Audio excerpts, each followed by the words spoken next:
¿Cómo le va? Bienvenidos a este programa especial de Agenda Personal para ir conociendo a los protagonistas de la provincia de Santa Fe. En esta oportunidad vamos a tener el gusto de conocer en profundidad a un legislador provincial. Lo presentamos en sociedad. Julio Egiman nació en Venado Tuerto, en el departamento General López. Es periodista. Fue autor de la Ley Provincial del Deporte durante su mandato como legislador provincial hace más de 20 años. Desde diciembre pasado regresó a la Cámara de Diputados de la provincia, pero mantiene su programa radial semanal en LT29 Radio Venado Tuerto. Bueno, Julio, ¿cómo te va? Muy bien, gusto grande estar aquí. Sí, este programa, un poco más allá de que vamos a hablar algo de la labor legislativa, es conocerte un poco tu pasado, tu historia. ¿Dónde naciste? He nacido en Venado Tuerto, ciudad de la cual tengo mis raíces muy afincadas, porque más allá de que me he ido a otros lugares, siempre he vuelto al pago, como decía Atahualpa, y hoy también sigo viviendo en Venado Tuerto.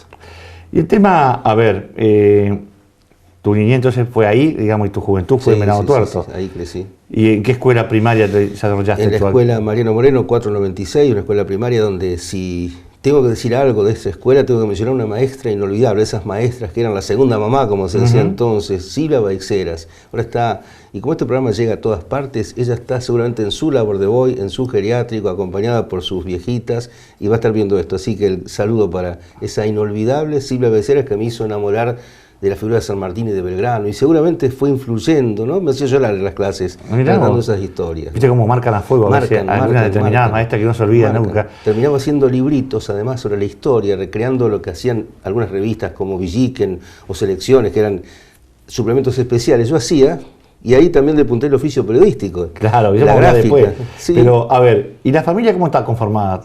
Mamá, papá, ¿y qué más? Y una familia que lamentablemente en los últimos tiempos tuvimos dos golpes muy fuertes. La verdad que siempre tengo que hacerme fuerte para decir que falleció mi mamá hace poco tiempo, 2 años, y mi hermano un poco antes, quizás eso también influyó en su vida. Y esa es una familia donde estoy con mi padre, que ya está muy fuerte a sus 88, casi 89 años, y bueno, estamos juntos los dos. Así que era una familia de 4 personas. De 4 personas, y bueno, hemos quedado los dos, el viejo y yo, y bueno, aquí estamos, acompañándonos. Y el tema, digamos, de esa niñez, ¿alguna figura que te acompañe hoy, digamos, de amigo o no? ¿O fue más de la secundaria, después de otro orden de la vida?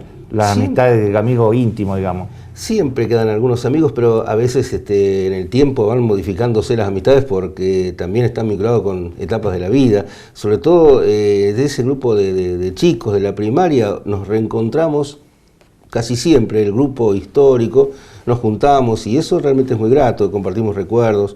En la secundaria nos pasa lo mismo, así que hay un apego a esa idea de encontrarse con esos momentos del pasado. De hecho, con frecuencia nos juntamos los exalumnos de la primaria y los exalumnos de la secundaria. ¿Y la secundaria de dónde? En el Colegio Sagrado Corazón, en Venado Tuerto. Allí estuve haciendo todo lo que fue esa etapa tan traumática donde me surge otro nombre, lo menciono también, que influyó mucho, el hermano Daniel Mújica, que después terminó siendo un hombre muy fuerte en el CONSUDEC, Consejo de Educación Católica Argentina, que era brillante. La verdad que en esos tiempos conflictivos de la generación del 70 y todas nuestras luchas, porque yo empecé a militar políticamente, fue un docente muy sensato, muy inteligente, muy abierto, en tiempos donde la verdad había una enorme transformación. ¿Qué me está diciendo que ya en la secundaria estabas militando? Ah, bueno, sí, por supuesto, sí. Yo era pibe en el barrio, jugando la pelota, tenía los amigos de la fábrica Dyson que estaba ahí, al lado, donde hacíamos con ellos los mates a la tardecita. Yo era el pibe. Lo cierto es que a los 15 años ya, en 1970, 71, empezó a darse toda una situación de mi parte de vinculación con la política, y a esos muchachos terminé de pronto, que fue mi primera experiencia, ¿no? Con 16 años, acompañándolos en una movilización que hacían reclamando, me acuerdo, que eran mejoras salariales de una fábrica metalúrgica de Venado Tuerto. Recuerdo ese episodio y recuerdo cómo con los mensajes que llegaban de Perón, la cinta grabada, el cassette, el geloso, nos íbamos nutriendo de esa mística, que era escuchar a ese líder, ese hombre que nos decía cosas que para mí eran toda una situación muy fuerte, porque en realidad era, con mucho de mi generación, era un compromiso que asumíamos de luchar por su vuelta. Así que el compromiso político lo empecé. 1970, 71, tenía 15, 16 años en esos momentos, así que arranqué de muy pibe. Y esto también lo vinculo porque en esos momentos uno llegaba al peronismo desde el cristianismo, y yo en ese punto de visualizar la idea del cristianismo, el compromiso social con los humildes, la idea de un Jesucristo comprometido con los pobres, bueno, todo eso me fue llevando a lo que expresa en términos políticos como doctrina social lo que es ese espíritu, esa concepción que tiene el cristianismo, que tiene el catolicismo. Y bueno, desde ese punto de vista, de muy pibe asumí la militancia. Terminé, te diría, al frente de la Juventud Peronista con 16 años y asumiendo esa responsabilidad, ¿no? Y claro, 16 años en esa época todo era demasiado chico. Pero hoy, claro, hoy vemos los pibes, claro. Es decir, esa relación que vos tenías con los grandes te hizo madurar mucho más rápido también. Ese contacto con la gente grande. Y a ver, y en la secundaria, después que terminaste la secundaria, ¿qué hiciste?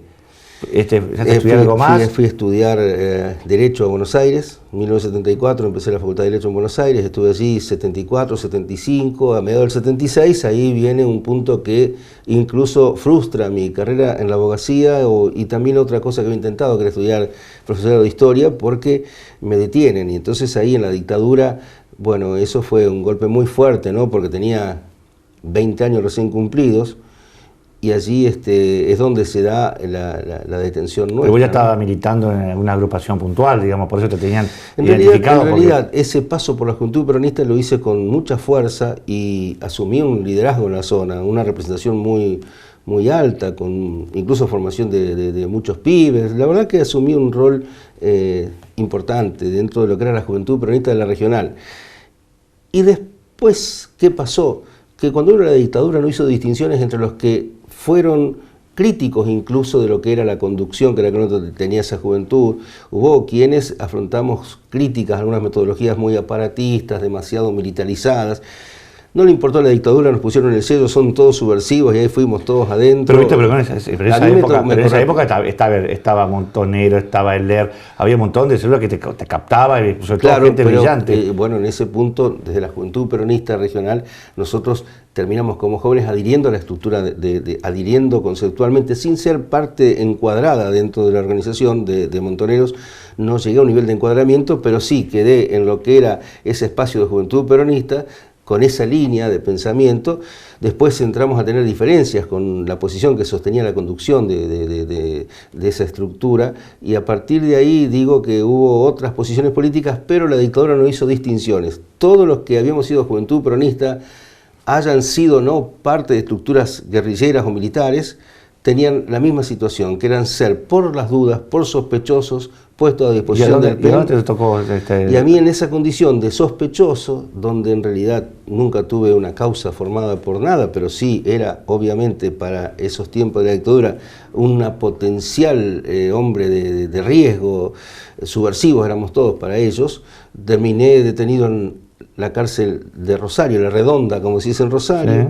Nos trasladan una noche muy pesada, muy dura, hacia Coronda. Allí estuve entonces en Coronda. Transcurrió casi un año de esta detención entre Rosario y Coronda, en esa situación tan dura a la cual fuimos sometidos, porque de hecho en Rosario uno vivió incluso en un centro clandestino, porque cuando digo Rosario, y esto es la etapa donde me blanquearon, estuve un mes en un centro clandestino de detención, en este angustioso y terrible y siniestro sitio que está ahí en Córdoba y San Lorenzo, ¿no? Dorrego y San Lorenzo, sí está en... No, en Córdoba y Dorrego, en la esquina. En la esquina. Que ahora hay una confitería que ahora se hizo un museo. A una cuadra, ahí por San Lorenzo, ahí está el espacio de la memoria, como se llama, el sitio de la memoria, ahí está justamente ese lugar donde en el sótano estábamos muchísimos sufriendo la angustia de ver cómo muchos compañeros y muchas mujeres eran torturadas. Era una cosa que realmente forma parte de la noche tan siniestra que vivió el país, que en buena hora hayamos recuperado la democracia para que eso nunca más se vuelva a dar en la Argentina. Así que un año preso estuviste sí. Y saliste, ¿y qué hiciste a partir de ahí? Pude darme un gusto en la salida. En realidad el tema de la militancia política era obviamente impedida y estaba en libertad, llamémosle condicional. Así que desde el punto de vista de lo personal pude ir concretando algunos sueños que también traía de pibe y que siempre estuvieron en mí. Uno de ellos, por ejemplo, es el deporte. A mí el deporte siempre me apasionó. Entonces pude concretar, porque todavía estaba en condiciones, lo que fue participar en campeonatos de fútbol de la Liga Venadense. El tenis también, terminé siendo profesor de tenis, así que entré a hacer mucho de actividad deportiva y también mucho de actividad periodística. O sea, pude hacer otras dos pasiones que tengo, son el deporte y el periodismo. Y a la hora de hablar de deporte, entonces te diría de la Liga Venadense, que fui arquero en algunos equipos de la zona, y del tenis, que jugué torneos o fui docente en varias localidades, profesor de tenis. Y de la otra pasión fue el periodismo, donde aparece una persona que la voy a recordar, aprovecho porque incluso este programa llega a Venado Tuerto, que para mí fue un grande, en mi vida fue una persona que me dio una chance enorme, porque te reitero que habiendo salido de la cárcel, en esos tiempos, uno era sospechoso de subversivo, en algo abrandado. Eran tiempos muy, muy duros, donde a mí... aparte te ponían el mote y después entrar a la sociedad nuevamente era difícil. Eso era muy difícil. Era muy difícil y yo me planteaba, más allá de que el deporte me encantaba, me planteaba qué perspectiva de vida hay, porque estudiar era muy difícil, volver a estudiar afuera para mí era casi riesgoso. Entonces, ¿qué hacer? El qué hacer me llevó a muchos momentos de gran angustia, incertidumbre. Uno estaba libre, pero una libertad donde tenía muchas angustias. Y en ese momento apareció la figura de alguien que, cuando fui a decirle este problema, que realmente no sabía bien qué hacer, si quedarme en Venado Tuerto o irme, bueno, porque en realidad asumí el desafío de quedarme en mi propia ciudad e ir contra ese qué dirán, que era lo más pesado también, ¿no? La duda social. Afrontar ese tema y salir en un medio de comunicación radial, nada más y nada menos que en LT29. Me encontré de pronto haciendo pequeñas tareas de informativista en LT29. De pronto me encontré al tiempo haciendo un programa de radio, y para que esto haya sido posible, para lograr esta reinserción social a partir del periodismo, esta forma de integrarme en la sociedad y a la comunidad, fue una figura de un valiente, a quien algunos, de una visión muy corta, decían, no, ¿qué va a ser valiente si en realidad tenía un juego abierto? Era valiente, porque el mío trabajo a mí en esa condición fue don Ílmar Horacio Long, que vos lo has conocido, una figura emblemática, una figura enorme, murió hace poco don Ílmar, así que siempre que puedo lo recuerdo, porque la verdad que esas personalidades así, han hecho muy bien a la radiodifusión. En este caso, Long siempre un enamorado de la radio, y él a mí me permitió trabajar en un medio. Y blanquearte, porque y blanquearme. Después ya después era el periodista de la radio. Esa es la palabra justa. Claro, porque después era el periodista de la radio. Exactamente. Y bueno, ¿pudiste vivir de la radio? Bueno, en ese caso era sueldo, después obviamente me pagaban por esos trabajos de informativista, me pagaban por esos trabajos después haciendo programas, fui teniendo un pequeño ingreso, eso me permitió empezar a afrontar con recursos propios esa etapa, otros trabajos que uno fue haciendo, y así se fue dando lo que era la vuelta también a otra cuestión, que era el compromiso político. Entonces, ya en el año 1980, ya habiéndome reinsertado, teniendo un espacio en el deporte, o en la radio, esta reinserción social, nosotros, un grupo de compañeros, vimos obviamente que el tema político estaba en nuestra sangre, la idea de luchar contra la dictadura, cómo hacerlo. Entonces empezamos a reunirnos, a armar un grupo. Ese grupo tuvo una denominación que se la puse con una absoluta claridad y que hoy sigue estando vigente después de tantos años. Empezamos a armar una forma muy cerrada, muy clandestina, si se quiere, porque la política estaba prohibida, la 12 de junio. Una agrupación que tuvo una etapa muy fuerte en la política venadense de la región, que formó muchos cuadros. Esa agrupación lleva el nombre de un día que para mí fue realmente extraordinario, singular. Un día que yo tuve la oportunidad de vivenciarlo en forma propia, porque estaba en Buenos Aires, cuando en una mañana de junio del 74, frente a un escenario donde algunos medios de comunicación ya habían instalado campañas psicológicas. En aquel momento no decíamos campañas mediáticas, pero ya estaba la cuestión psicológica de generar desabastecimiento, miedo. Cuando algunos grupos económicos estaban ya planteando justamente una especie de búsqueda de presión sobre el gobierno, porque no se bancaban que ese modelo que firmaba el general Perón como conductor tuviese éxito, que era el modelo del 50-50, el pacto social, que habían hecho en ese momento una herramienta para la gestión de Perón. Entonces Perón convoca, frente a ese escenario donde había estos problemas latentes, convoca en la mañana del 12 de junio a un encuentro por la tarde. Y fue espontánea esa movilización. Y Perón da un discurso que para mí fue señero para armar esa agrupación y para que hoy siga nutriéndome ese discurso y ese mensaje. Tan claro fue Perón en ese discurso que la verdad los principios están vigentes. Pero ese día además digo que es singular y una profunda significación para mí, y me quedó registrado porque, claro, Perón cerró su discurso diciendo una frase que a mí me impactó, pero no tomé noción en ese momento de que era su despedida. Perón termina su discurso, después de haber dicho, he venido a lanzar un proyecto de liberación y no de dependencia, avanzaremos sin que nos tiren de un lado, de la izquierda, ni de otro lado de la derecha, se ubica en un centro transformador porque dice, desde ese lugar que él ubica, dice que hay que avanzar para hacer cambios y lograr responder a los trabajadores. Perón dice esa frase que llevaba en sus oídos la música más maravillosa que para él era la palabra del pueblo argentino. Ese 12 de junio y ese mensaje me quedaron registrados. ¿Para qué? Para que en términos políticos yo abrazara una causa desde ese momento, y es buscar que ese proyecto inconcluso se haga realidad. Ese proyecto nacional para un modelo nacional que Perón planteó en su último libro se pueda efectivizar en la Argentina. Así que la verdad que ese día y me quedó para registrar ese nombre, una agrupación que es la que hoy sigo alentando después de mucho tiempo de militancia, sin flaquezas, ¿no? Bueno, a ver, ¿y cómo te empezás, digamos, a trabajar ya abiertamente? Decime si estoy hablando mucho o no, muy rápido, no, pero estamos contando tu historia, porque tu pasión es la política, más allá que el periodismo, o el te sirvió deporte. para un momento el deporte, y más, fuiste funcionario de la Secretaría de Deporte de la época de Obey. Y es mi gran orgullo como deportista, lo digo esto, que la ley del deporte esté cumpliendo 25 años, siga vigente, siga plena. Fue mi gran aporte a la provincia, y en eso haber logrado que fue adoptado por unanimidad un proyecto discutido como se discutió en las regiones, y haber madurado una ley que 25 años después está vigente, dio muchas respuestas. Incluso ahora hemos hablado en la Comisión de Promoción Comunitaria con el diputado Blanco, que la preside, yo estoy de vicepresidente, de hacer un acto de festejo por los 25 años de la ley y además alentar el enriquecimiento de la misma. Digo esto porque el tema deportivo, dentro de lo que una gestión que hoy tengo, siempre me parece central. A ver, ¿y cuándo fue tu aparición como candidato? ¿En qué año? ¿En el 83? En el 83 nosotros propiciamos como grupo, como 12 de junio, después de una interna que tuvimos y que hicimos una muy buena elección porque debutamos, propiciamos el nombre de una figura que se llamó Natalio Peril, un hombre de bien, un hombre de gran sentido solidario, para que sea candidato a nuestro sector. Yo recién asumo la candidatura por el sector en el año 85, o sea que mi debut como candidato, que fue exitoso, fue en el año 1985, donde vamos a las elecciones internas que primero se hacían, las primarias, en aquel momento eran cerradas entre los afiliados, ganamos la elección interna y soy candidato en aquel momento el Frente Justicialista, en aquel momento en Santa Fe, año 1985, se hace una lista que se integró con distintos sectores, armó el... ¿Pero candidato a qué? A concejal. A concejal, por eso, concejal en Venado Tuerto. Concejal en Venado Tuerto, y 2 años después, año 1987, me eligen diputado provincial. En la lista que... Y ahí donde proponer la famosa ley de deporte. Uno de los primeros trabajos que empiezo a hacer justamente es la ley del deporte.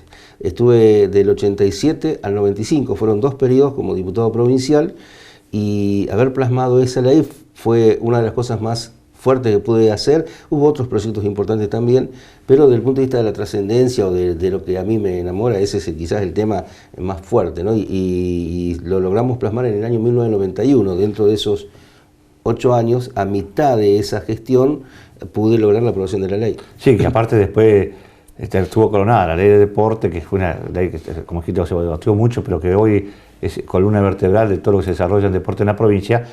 Después encima tuvo la ley Pascuto, que generó los fondos para ayudar a las distintas instituciones. La ley Pascuto era sobre todo en temas de salud, temas sancos sobre la ley Pascuto. No, pero también después se repartía en 3 partes, salud y deporte, claro. También. A los clubes les llega dinero. Puede ser, pero todo lo que hizo Ángel fue, se llamó ley Pascuto sobre todo por el apoyo que daba para el área de salud y educación. Nosotros el fondo del deporte lo compusimos sobre todo con el 3% de los juegos de azar. Y aprovecho la oportunidad porque por ahí mezclo, salto en el tiempo para decirte que ahora estoy peleando para que ese artículo se cumpla. Porque resulta ser que los casinos y bingos de la provincia se crearon muchos años después de la ley del deporte. Se crearon hace 7 años. Rosario, Rafael, Melincue, Santa Fe. Y resulta ser que estos casinos, estos bingos, no forman parte, no hacen este 3% de aporte del Fondo Provincial del Deporte, hacen a otras áreas, que está bien que la hagan, pero lo que yo defiendo, estoy planteando en un proyecto de ley que presenté, es que cumplan, porque la ley 10.554 no fue derogada. Ese artículo que puntualmente dice el producido neto, el 3% del producido neto de todos los juegos de azar va al Fondo Provincial del Deporte, se destina al deporte federado, a las escuelas, a las comunas. Ese 3% el casino no lo cumple. Entonces, por un proyecto de ley estoy planteando que sí lo cumplan. Ahora, pero a ver, la Caja está mandando dinero al tema del deporte, Seguro, porque hace un informe, la seguro lotería, que sí. que aporta. ¿No será que pondrá el 3% del canon que paga los casinos y los bingos a la provincia y de ahí sacan el 3%? No. El 3% actualmente se compone de todos los juegos de azar que hay en la provincia, llámese Quinisei, llámese otro tipo de juegos que la provincia tiene, pero no se nutre del aporte de casinos y bingos. Están fuera de lo que es lo que corresponde en la ley. En todo caso, que se derogue ese artículo de la ley, pero el 3% es para todos los juegos de azar. Y ahí hay un déficit, hubo una falla a la hora de plasmar la ley de casinos y bingos. Este tema se les pasó de largo, no sé qué ocurrió, pero lo cierto es que están en mora. La ley sigue vigente estos 7 años y ese 3% nunca lo pusieron. Se ha puesto por parte de casinos y bingos a otras áreas, que es importante que lo hayan hecho. Yo no quiero ir en contra de lo que se está aportando, yo me sé ley 5110, entiendo discapacitados, niñez, que son áreas importantes, pero el 3% para el deporte no está siendo aportado y creo que siendo un sector que tuvo tantas ganancias, tanta rentabilidad, bien podría hacerlo. Pero esto ya no es solo que lo creo o que tengo ganas, la ley lo está marcando. Bien, vamos a ver, tuviste esos 2 periodos y volviste al llano después, volviste a la profesión. Después del año 95, del año 96, con ese tiempo en la dirección de deportes, vuelvo al llano, vuelvo a lo que es el espacio de la militancia. En ese sentido, yo te decía al principio que empecé a los 15 años y te diría que hoy estoy con 60, a ver, son 45 años de militancia, en los cuales una parte fui funcionario público, tuve 8 años de diputado y 2 de concejal, serían 10, 2 años en alguna función pública, pero si sobre 45 estuve 15 años en función pública, los otros 30 estuve en la militancia. Por eso digo que a veces de la política se habla solamente de la parte de los triunfos, la victoria, pero en mi caso en 30 años te puedo decir que fueron muchas las derrotas, muchos los esfuerzos infructuosos, pero nunca perdí esa convicción y ese fervor en el concepto peronista. Yo creo mucho en este espacio, en esta causa y bueno, la militancia es un punto que siempre lo abracé. Y te diría que todos estos años estuve en el llano, salvo unos periodos, algunas posibilidades que se dieron circunstancialmente, en forma breve, etapa Dualde, etapa Gustavo de San Rufino, que fue intendente un tiempo, estuve allí. Bueno, estos son experiencias breves, pero lo cierto es que la mayoría estuve en el llano, ¿sí? Ahora, ¿y cómo fue esto de que un día decidiste, bueno, acá también habla del trabajo de la militancia, de encontrarte con Claudia Giacone y presentar una lista en un estado que era bastante caótico, porque estaba muy fragmentado a las internas del PJ, la cantidad de listas de diputados, era una empresa bastante difícil, sí. Y la gente lo acompañó y lograron una muy buena elección, que casi ponen el tercero. La verdad que fue una elección excelente, donde incluso Oscar Jodi se quedó número 11 en la lista, está ahí, por supuesto, en un lugar muy próximo a poder entrar. Lo cierto es que fue una decisión que me parece muy sensata, audaz y correcta. Primero, siempre dentro del justicialismo. Nosotros jamás planteamos construcciones fuera de lo que era este espacio político. Y esto fue una definición que fuese como no fuese, la construcción era por dentro y no yéndose afuera. Tuviese uno diferencias con las conducciones, lo que no puede ser es llegar a posiciones que por ser demasiado puras terminan favoreciendo proyectos neoliberales o proyectos que son antagónicos a lo del peronismo. Entonces, nuestra diferencia la expresamos por dentro, con una decisión que fue, me parece importante, de observar que había listas hechas desde aparatos muy fuertes, con los recursos, con las posibilidades, pero que había una posibilidad cierta para el lugar del militante, el lugar de aquel compañero o compañera que ya está un poco saturado de presiones de aparatos y buscaba canalizar sus miradas, sus ganas de hacer cosas, y creo que abrimos esa brecha, la abrimos a partir de una dirigente como Claudia Giacone, que siendo diputada nacional había logrado ya hacer saber de su capacidad, de su fuerza, de su entusiasmo y de su carisma. En el caso mío aporté viejos amigos, nuevos amigos, esa militancia de siempre que uno en tantos años fue logrando consolidar, y esto nos permitió hacer una síntesis y una dinámica de trabajo realmente muy, pero muy fuerte, y dimos la sorpresa. Dimos el batacazo. Lo cierto es que nadie daba demasiado por nosotros, pero logramos un resultado de 70.000 votos, que es una carta de presentación muy válida de cara a lo que se viene, y queremos profundizar esta experiencia. Ahora le hemos dado un llamar mística peronista a esto, porque se vienen tiempos futuros y queremos seguir proyectando esto que en su momento fue tan interesante, ¿no? Y ahí esos 70.000 votos me permitieron a mí estar entre los 10 primeros de este justicialismo, y por supuesto tener esta satisfacción, este tercer mandato que lo estoy haciendo con mucho entusiasmo. Mira, esto realmente todavía no empezamos ni a hablar de los proyectos.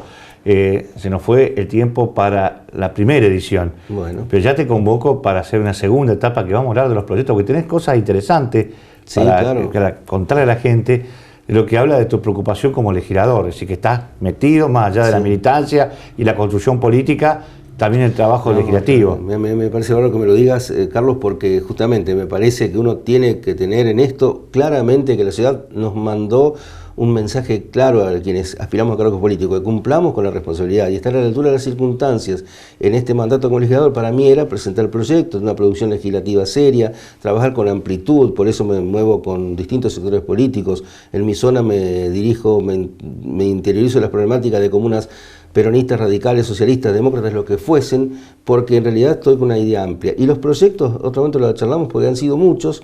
Te doy título de ley de autonomía municipal, juicios por jurado popular. Bueno, hoy, de esos temas quiero hablar en la próxima edición. Así que a ustedes los despedimos hasta la semana que viene a esta misma hora.